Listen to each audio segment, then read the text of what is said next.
तर मित्रांनो, शेवटी रमेश पाटलांचा फोन हा नरहरी झिरवळ यांना गेला आहे. रमेश पाटील हे कॉल मॅन म्हणून देखील ओळखले जातात आणि रमेश पाटलांना शेवटी त्यांना फोन करावाच लागला. रमेश पाटलांनी नरहरी झिरवळ यांचा चांगलाच समाचार घेतला. नेमकं काय म्हटले रमेश पाटील, आपण या कॉल रेकॉर्डिंगवर एकदा नजर टाकू. हॅलो, हा हा झिरो साहेब बोलतो ना?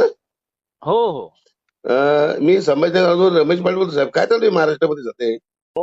हॅलो, हा हा झिरो साहेब बोलतो ना? हो हो मी संभाजीनगर रमेश पाटील बोलतो साहेब. काय चालू आहे महाराष्ट्रामध्ये सध्या? हा. सध्या महाराष्ट्रामध्ये काय चालू आहे म्हणले? हो ना, अवघडच व्हायला लागलंय. नेमकं याच्या मागे हात कोणाचा आहे साहेब? नाही, आता तसं डायरेक्ट हात कोणाचा आहे हे सांगणं तसं अवघड आहे. पण ते असं तर नाही राहिल्यासारखं वाटत. नाही, रेकॉर्डिंग नाही होत माझ्या मोबाईल मध्ये. अहो, सामान्य शेतकरी मी.